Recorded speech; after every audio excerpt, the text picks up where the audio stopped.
I would now like to turn the conference over to Melissa Napier, Head of Investor Relations for Conagra Brands. Please go ahead. Thanks, Wyatt. Good morning, everyone. Thanks for joining us today for our live question and answer session on today's results. Once again, I'm joined this morning by Sean Connolly, our CEO, Dave Marberger, our CFO, and Matthew NYSE, Senior Director, Investor Relations. We may be making some forward-looking statements and discussing non-GAAP financial measures during this session. Please see our earnings release, prepared remarks, presentation materials, and filings with the SEC, which can be found in the Investor Relations section of our website, for more information, including descriptions of our risk factors, GAAP to non-GAAP reconciliations, and information on our comparability items. Wyatt, please introduce our first question. All right, it looks like our first question comes from Andrew Lazar with Barclays. Please go ahead. Good morning, everyone. Happy holidays. Happy holidays. Good morning. Sean, we saw, I guess, during the course of the quarter, sort of a little bit of a gap open up between sort of scanner and sort of Conagra shipments. And I'm just curious if you saw any benefit from the Thanksgiving timing change on volume in the quarter that you would expect to reverse in the third quarter, just given others with sort of similar fiscal years have kind of discussed this dynamic. Yeah, good idea, Andrew. Let's get grounded in some of the detailed facts around Thanksgiving, because I suspect that this dynamic differs by company. For us, in our Q2, shipments were plus 1% and consumption was plus 0.6%. So they tracked very, very closely. And after the first half, our shipments and our consumption are actually equal.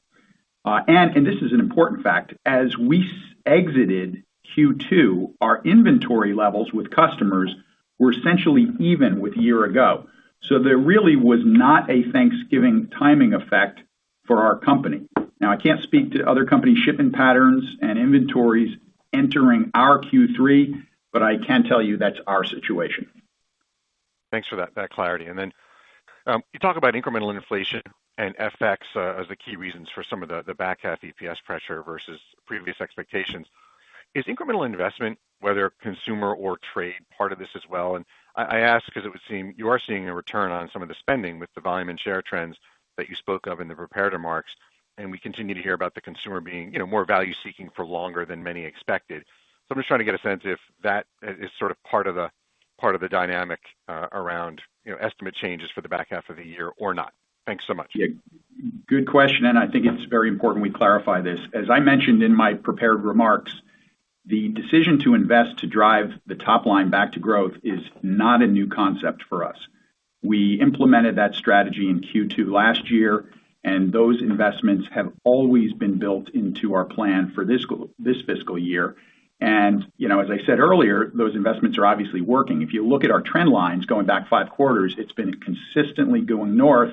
So we weren't surprised at all to see it break into positive territory this quarter, nor am I the slightest bit surprised to see real strength in our frozen and snack business. So that's satisfying, but it's good to be back north. As for the trade component of our investments, mechanically, we plan quarterly and then we true up actual spend at the end of each quarter. In Q2, our actual spend came in a bit lower than planned, and we've redeployed those funds to Q3 versus cutting them. So I guess you'd characterize that as a small shift. But I think it's important not to confuse that with us being dissatisfied with top-line momentum and scrambling to add adequate support. We've had our support in place for 5 quarters. It's working, and we're going to continue to see it work going forward. Thanks for the clarity. And our next question will come from Ken Goldman, and we would like those to ask and limit themselves to one question. Ken Goldman, please go ahead. Hi. In discussing the industry's higher investments in advertising, promo, trade, and innovation, Sean, you said the consumer response has varied significantly by category and company. I'm hoping to kind of unpack this a bit. From your vantage point, are there any best practices perhaps that can, maybe thoughtfully be applied to the industry as a whole, just given some of those, consumer challenges or those value-seeking behaviors? Sure, Ken. Here's how I think about it. Somewhere in maybe Q2 of last fiscal, that I first called out a series of behavior shifts that we saw, from cutting discretionary spending to more cooking from scratch to more cooking for many instead of meals for one, preserving leftovers as opposed to throwing them in the garbage.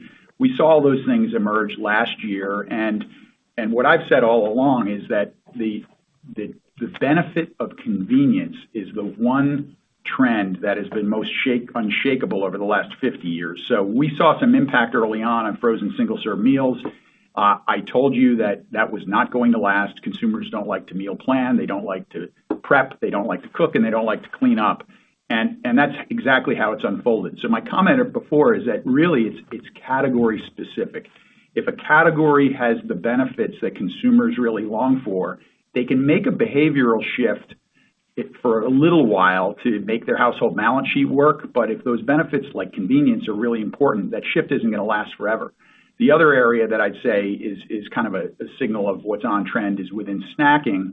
There's obviously been a movement toward protein snacks and healthy snacks, and our categories are squarely within that. So a year ago, we saw people were kind of trading out, maybe cutting their buying rate a little bit, but the magnetic pull of convenience and healthfulness and healthy snacking is pretty strong. So what we've done all along, as we've said many times, is we've nudged the consumer back to those behaviors that we know they're longing for, using a whole battery of investments, from an innovation to advertising to high quality trade like end caps and sampling in certain channels of trade, things like that. And it's been effective. We don't have a lot of categories where it hasn't been effective, but keep in mind, we've focused a lot of our investments in frozen and snacks, and we just happen to have brands that are resonating well with consumers in those spaces. Thanks. Happy holidays. Same to you. Next question will come from Chris Carey with Wells Fargo. Please go ahead. Hi, good morning, everyone. Can you just perhaps expand on your leverage targets for the full year, inching up a bit?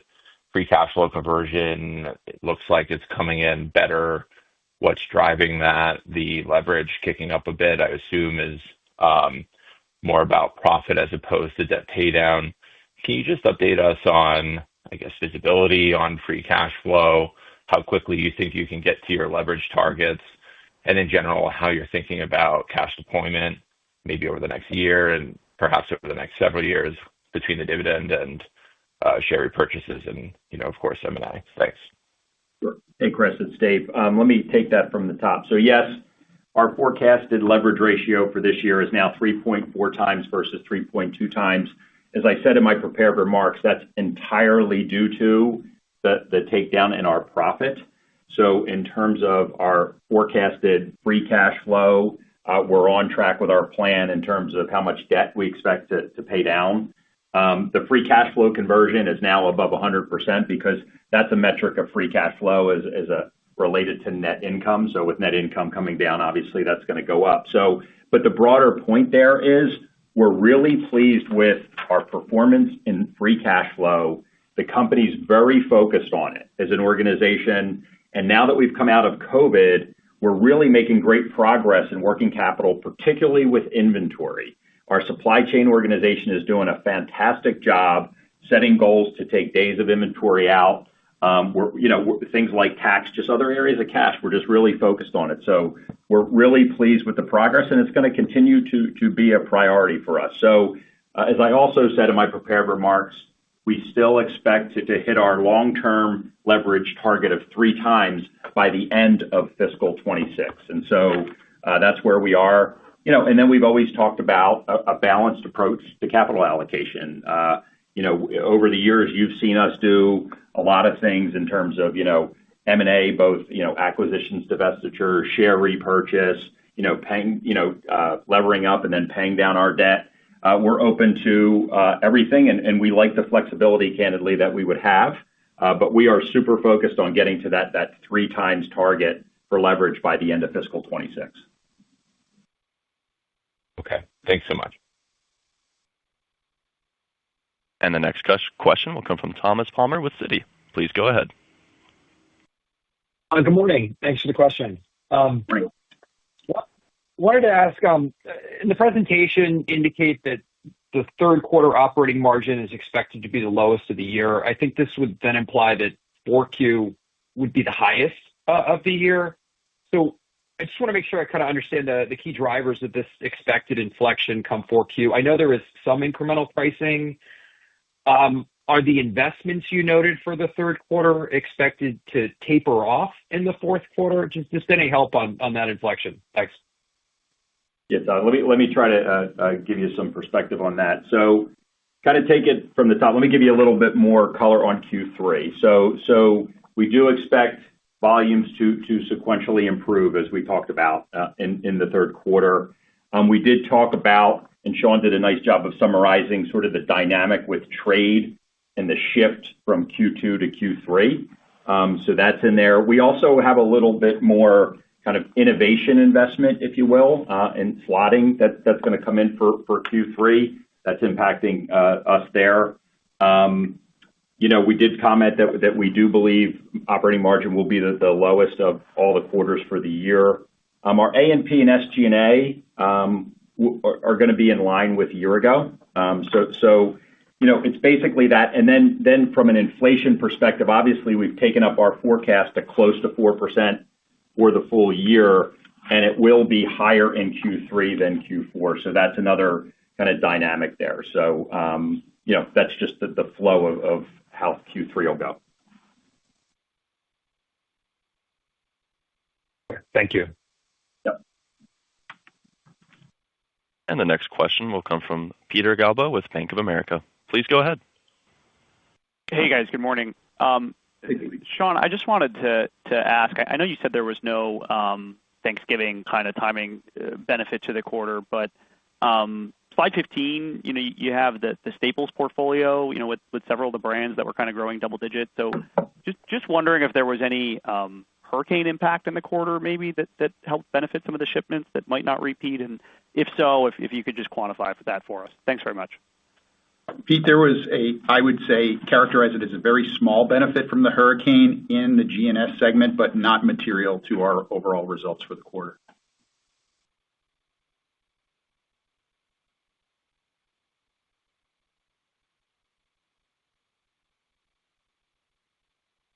And the next question will come from Robert Moskow with TD Cowen. Please go ahead. I think the Lamb Weston call took all the energy out of the sell side, so I'm going to try to inject a little more into this one. So Sean, you've raised your inflation guidance just a little bit, and it's had a pretty substantial impact to your earnings outlook. Is it more difficult than normal to put through pricing to offset higher costs because of where the consumer is right now? And I know the guidance assumes that these costs come right back down again, but some of them look a little sticky, particularly cocoa. So what happens if those costs stay high into fiscal 26?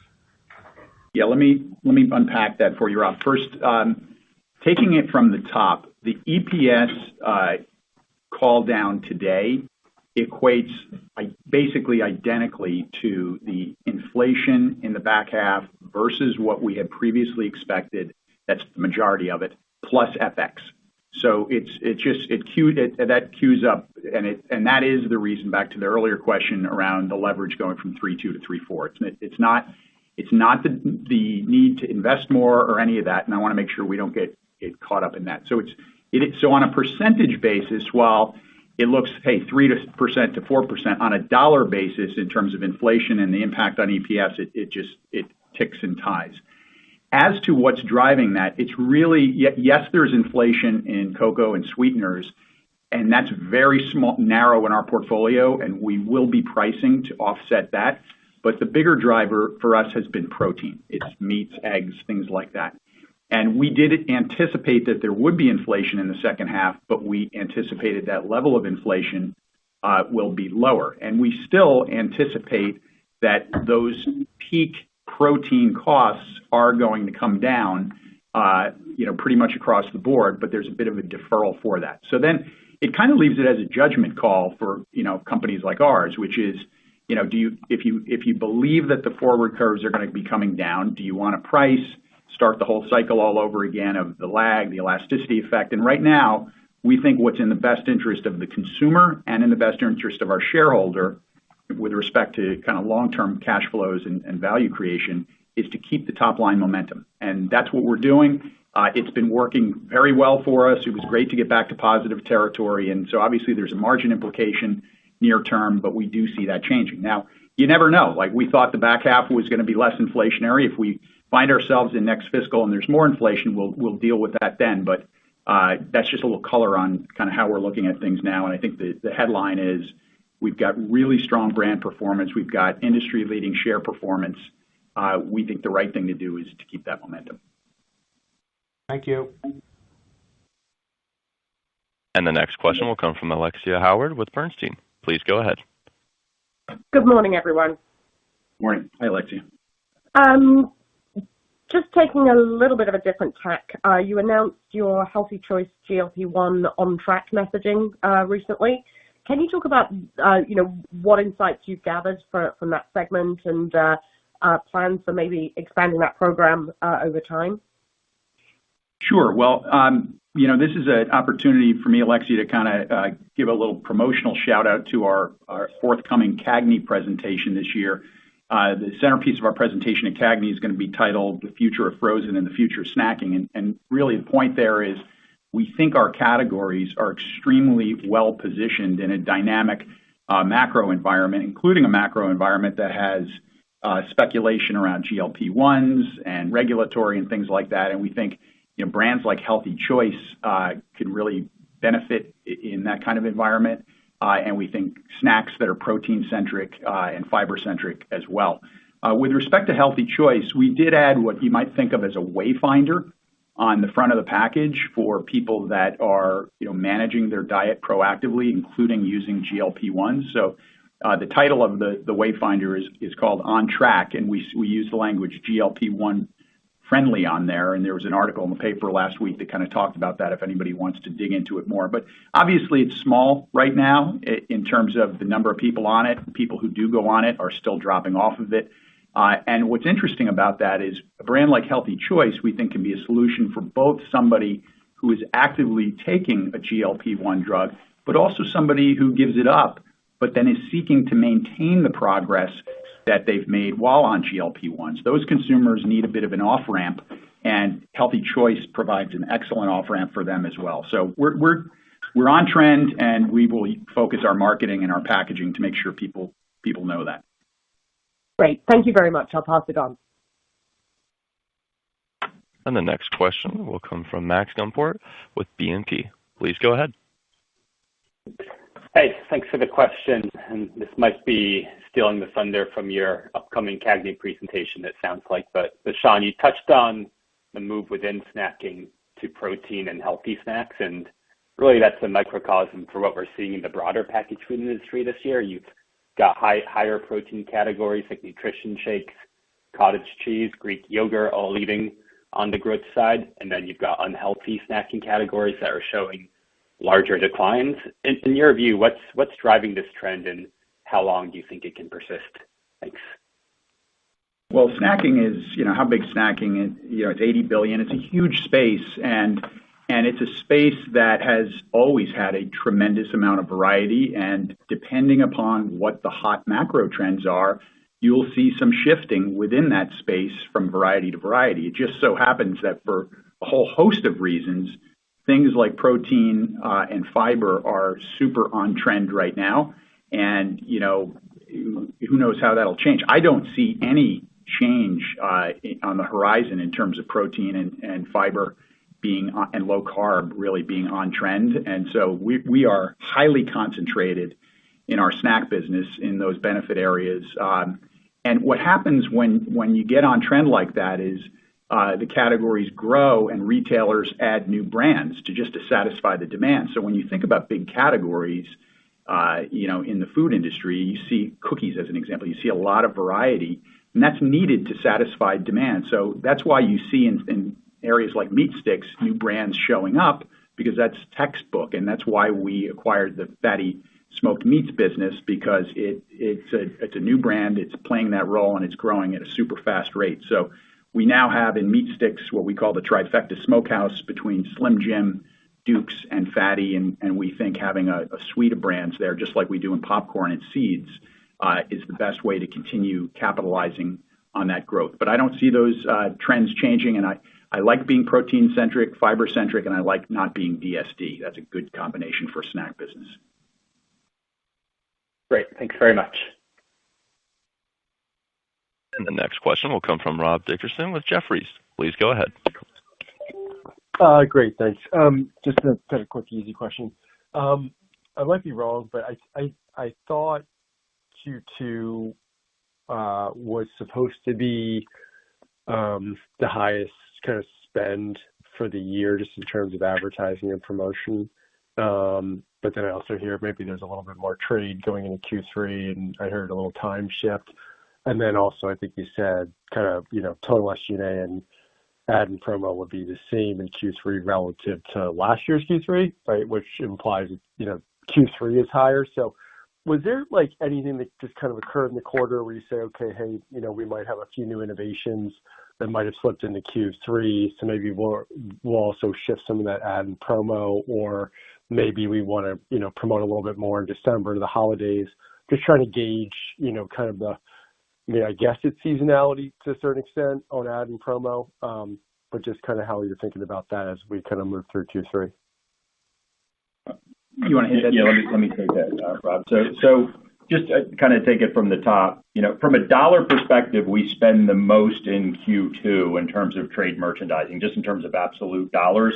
Although Sean talked about it, we were a bit favorable to our forecast, and some that shifted to Q3.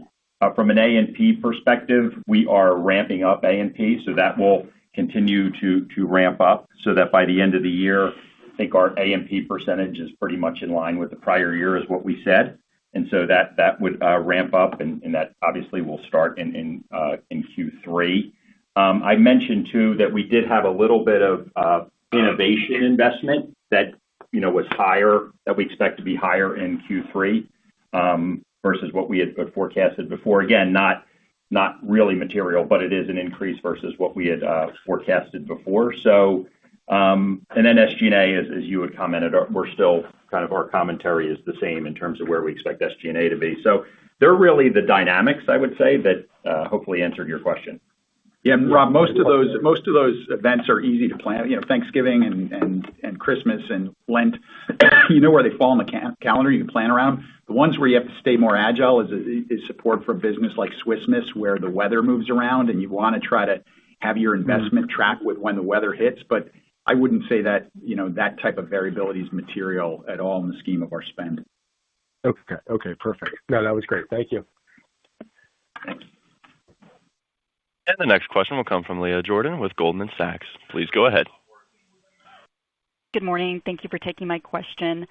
Seeing if you could comment on the competitive environment in frozen. A large peer has talked about adding capacity in the category and stepping up some investments to support its growth. So just seeing if you have seen any shift in behavior yet, and how you think these changes could impact your ability to continue to drive volume improvement going forward.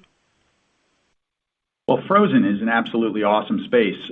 We've been saying that pretty much exclusively for about 10 years. So I'm glad people are starting to recognize the opportunity in the space, because it's a vast domain within the retailer store, and we've been really the only ones that have been active in driving that. And as a result, our products and our innovation machine is well out ahead of our competition. You can see that in extremely strong market share. So we love our model. We're just going to continue to drive it and lead it. And to the degree the retailers continue to appreciate how much upside and innovation space remains in frozen, the faster the overall category is going to grow. And we're the leaders globally in frozen, and certainly clearly in the U.S., as you can see by the share numbers, and we intend to stay that way.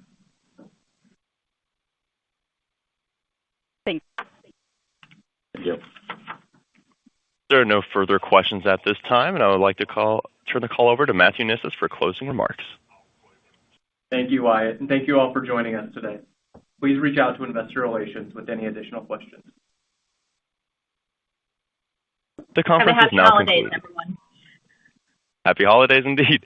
The conference is now concluded. Thank you for attending today's presentation. You may now disconnect.